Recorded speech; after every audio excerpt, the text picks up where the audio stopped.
बिस्मिल्लाहिर्रहमानिर्रहीम।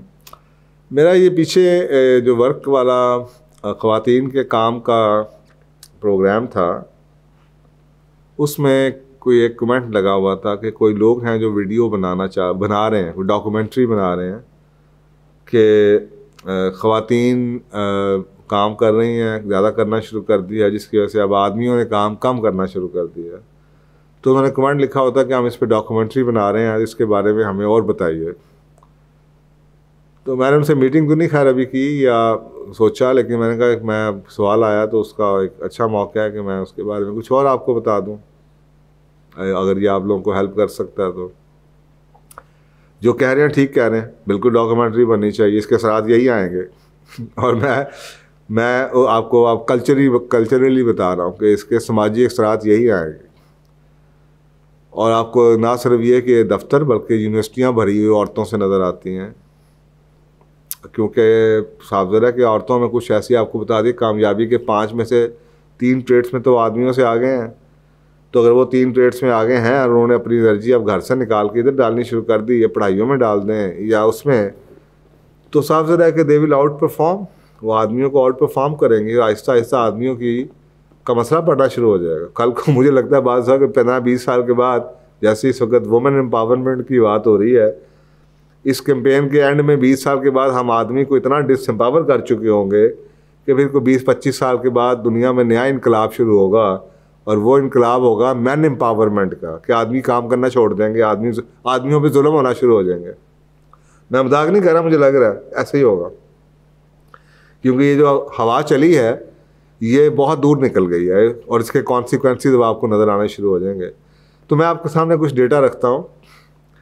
मसलन ये देखें कि 2020-21 के एकेडमिक ईयर में, ये लेटेस्ट स्टडी है, यूनिवर्सिटियों में, कॉलेजों में जो लड़कियां गई हैं दुनिया में, वो 60% हैं।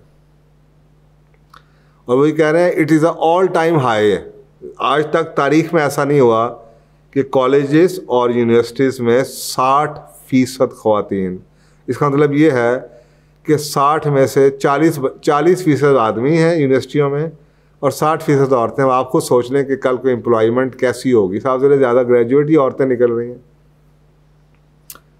और एनरोलमेंट डेटा ये बता रहा है, नेशनल स्टूडेंट क्लियरिंग हाउस का, जो कि एक नॉन प्रॉफिट रिसर्च ग्रुप है, वो ये कह रहा है कि 50% जो लड़के हैं उनको बेसिक सब्जेक्ट्स में मसला आ रहा है, और वो लैंग्वेजेस के सब्जेक्ट, मैथमेटिक्स के सब्जेक्ट, साइंस के सब्जेक्ट, यूनिवर्सिटीज़ भर्ती चली जा रही हैं औरतों से। और ना सिर्फ ये बल्कि सिंगल पेरेंट हाउस होल्ड जो उनसे हैं वो बढ़ते चले जा रहे हैं पिछली आधी सदी में। और 80% से ज़्यादा सिंगल पेरेंट हाउस होल्ड औरतें चला रही हैं, इनकी वो खाली अकेली औरतें हैं।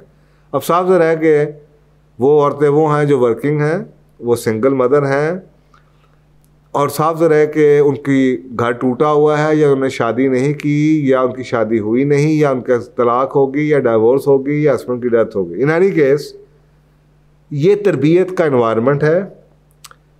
तो उन माओं की तरबियत से बच्चियों के अंदर तो बहुत मोटिवेशन आ गई है, जो कि ये रिजल्ट डेटा बता रहा है।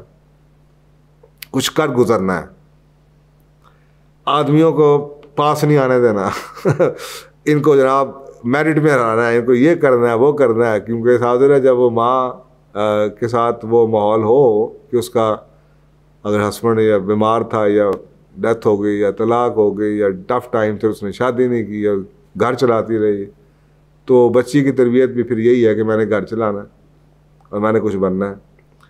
तो वो करते करते उस 80% घराने जो कि माएँ चला रही हैं अमेरिका के अंदर, उसका नतीजा ये निकला कि वो जो उनकी बच्चियां ज़्यादातर आ रही हैं वो यूनिवर्सिटी के अंदर अब टॉपर बन रही हैं। और जो रिसर्चर हैं वो ये कह रहे हैं कि सपोर्टिव फैमिली, अच्छे उस्ताद और पीयर्स अगर मिल जाएं बच्चों को, तो लड़कों को, तो they are likely to succeed. जो किसी ज़माने में होता था, मसलन लड़कों का बाप के साथ अच्छा ताल्लुक़ होना, उस्ताद अच्छे मिलना और अच्छे दोस्त मिलना, लड़कों की तालीमी और प्रोफेशनल कामयाबी का गुर है।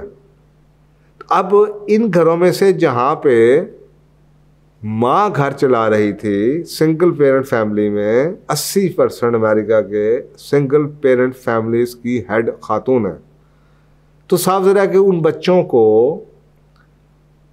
सपोर्टिव बाप तो नहीं मिला, और माँ चली गई काम पे, वो गली मोहल्ले में गलत पीयर्स के हाथे चढ़ गए, तो करते करते उनका सत्यानाश फिर गया उनकी एजुकेशन का, जिसका नतीजा ये निकला कि they are having difficulties in the basic subjects.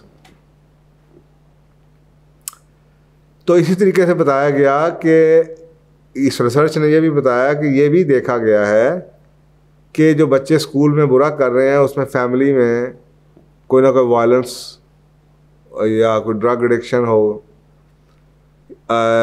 अगर ऐसा भी है घर में लड़ाइयाँ मार कुटाइयाँ हैं, मियाँ बीवी में झगड़ा है, तो ये भी लड़कियों को इसका पॉजिटिव इफ़ेक्ट आ जाता है। वो शादी कर लेती हैं या नहीं करती हैं, दफ्तर में काम या उसको पॉजिटिव ताकत बना के मैंने कुछ करना है, मेरी माँ के साथ ज़्यादती हो रही है, मेरे पे ज़्यादती ना हो, मैं कमाने वाली बनूंगी। लड़कों का उल्टा साहब है, लड़कों को अगर ऐसा घर मिल जाए तो वो निगलेक्ट में चले जाते हैं, और वो नेगलेक्ट से एस्केप में आ जाते हैं, वो फ्लाइट मोड में चले जाते हैं और उनकी पढ़ाई का सत्यानाश फिर जाता है। तो वो ऐसे हालात में उसका बेनिफिट औरत को मिल रहा है, लड़की को मिल रहा है, लड़के को नहीं मिल रहा। और वो ये कहते हैं कि जी लड़कों और लड़कियों की, उसकी जिन्होंने आखिर में कंक्लूजन दिया, उन्होंने कहा कि जी लड़के और लड़कियों की जेंडर स्पेसिफिक जो नीड्स हैं, सोशल, इमोशनल और डेवलपमेंट नीड्स, वो बड़ी फ़र्क है, और फ़र्क है इसलिए उनका माहौल भी फ़र्क है चाहिए। अब क्योंकि उनका माहौल फ़र्क चाहिए, वो माहौल घरों में ख़त्म हो गया। घरों में मियाँ बीवी के ताल्लुकात आगे तो अच्छे नहीं हैं, या फिर ब्रोकन फैमिलीज़ हैं, या लड़के फिर नेगलेक्ट में चले जा रहे हैं, जिसकी वजह से ये आता जाएगा।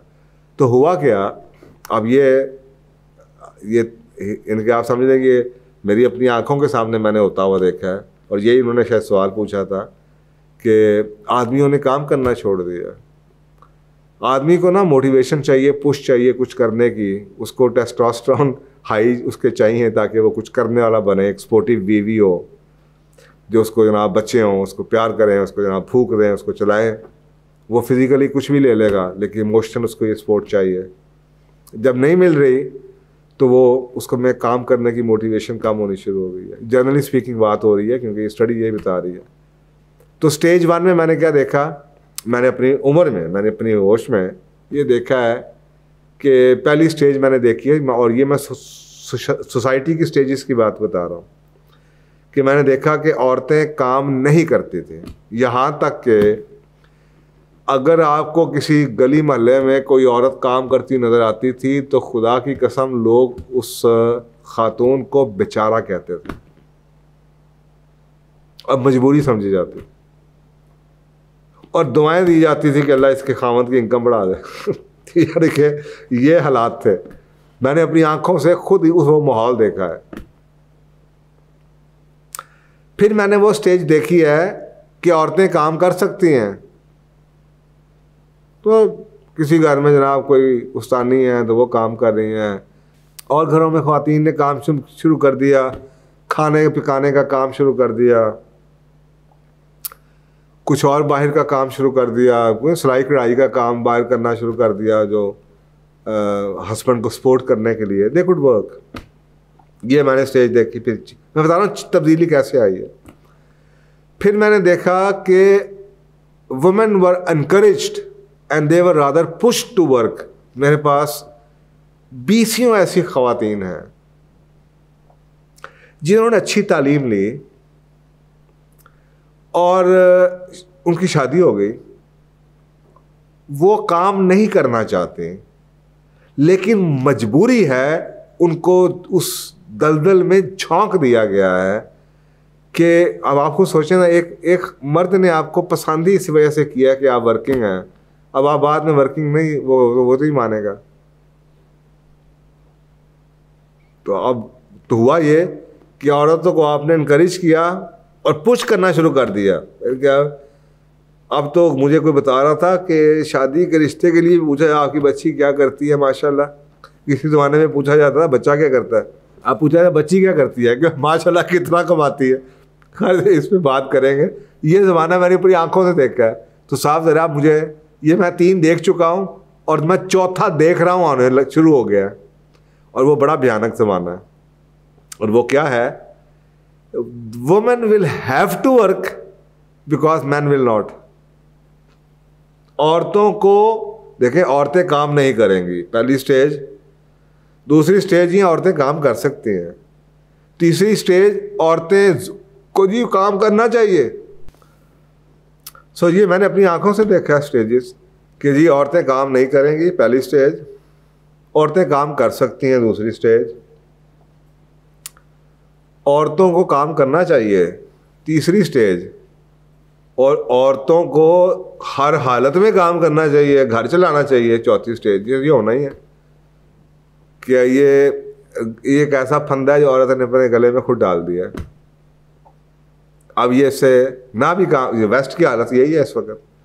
वेस्ट में ये एक स्टडी आई है कि वर्किंग वुमेन से पूछा गया तो वो आइडियलाइज करती हैं उस लाइफ को कि उनके घर में बिठा के कोई खिला दे। वो कह रहे कौवा चला हंस की चाल अपनी भी भूल बैठा। हम वेस्ट को फॉलो करते करते हम भूल गए हैं कि वेस्ट ये सब कुछ करके अब उधर उधर क्या यू टर्न आ रहा है। उधर ख्वातीन डिज़ायर करती हैं कि काश हमें कोई हमारा खर्चा उठा ले। तो ये औरतों ने ये अपने गले में मुसीबत खुद डाल ली है, क्योंकि अब इनको या नौज़ुबिल्लाह ये समझे कि अल्लाह की तरफ से कोई सज़ा है, या अल्लाह की मार पड़ेगी, या ये अल्लाह का निज़ाम तोड़ने की सज़ा है, या कोई ऐसा कुछ मसला है कि जी अब वो मजबूरी में उनको काम इसलिए करना पड़ेगा कि उनके आदमी का मोटिवेशन ख़त्म हो जाएगी, या रिस्क ख़त्म हो जाएगा, या महंगाई बढ़ जाएगी, या कुछ और हो जाएगा। They will have to work. तो ये उनका सवाल था कि जी आदमी जो से हैं कि उनमें काम करने का शौक़ ख़त्म हो रहा है। बिल्कुल ख़त्म हो जाएगा, क्योंकि उसके नुकसानात ना सिर्फ इकनॉमिक बल्कि सोशल भी हैं। और ये तो नुकसानात हैं, इसके मेटाफिजिकल नुकसान भी हैं। इसके ऊपर बड़ी स्टडीज़ मैंने पहले मेरे प्रोग्राम जो पूछो और जानो में आता था, मैंने उसमें स्टडीज़ शेयर की थी कि रिस्क जौन सा है वो एक ख़ानदान का होता है। उस ख़ानदान में 2 लोग कमाना शुरू कर दें तो तनख्वाह तो बढ़ जाए शायद, लेकिन रिस्क नहीं बढ़ता। और रिस्क ना बढ़ने का मतलब क्या है, फिर बीमारी आ जाएगी, पैसे खर्च, उतने पैसे खर्च हो जाएंगे, बरकत नहीं रहेगी। ये आसान अल्फाज में ये कह रहे हैं, बरकत नहीं रहेगी।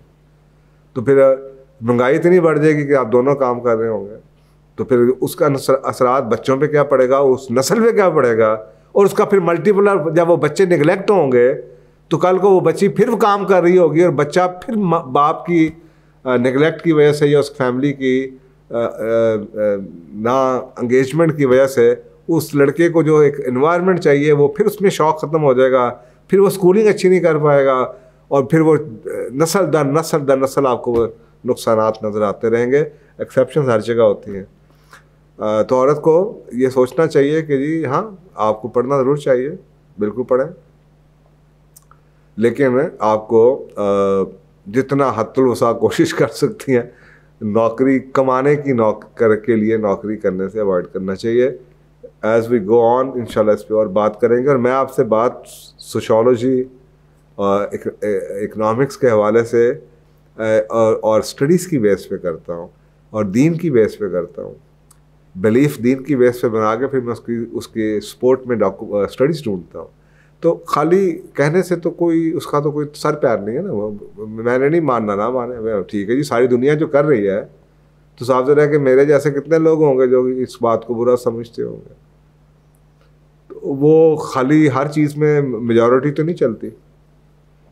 ये जो आपने नया सिस्टम बनाया है, क्योंकि ये बात ज़्यादा लोग कह रहे हैं या कर रहे हैं, ये ठीक ही होगी, ऐसा नहीं है। सारे लोग इकट्ठे होके दिन को रात कहना शुरू कर दें तो ज़रूरी तो नहीं कि रात हो जाएगी। ठीक है, आप समझना चाहते हैं तो आपके लिए आप समझ लीजिए, लेकिन रात को रात कहने वाले कुछ ना कुछ मौजूद रहेंगे। तो अपने आप को अगर आपने उसी एलूजन में रखना है तो आपकी मर्ज़ी है इस बात पे। तो ये है जनाब, उस पर ज़रूर डॉक्यूमेंट्री बनाइए, और मैं अगर इस पर कुछ कंट्रीब्यूट कर सका तो मुझसे ज़रूर रब्ता कीजिएगा। मैं उसमें इंशाल्लाह काफ़ी आपको इनपुट दूंगा। जज़ाकल्लाह।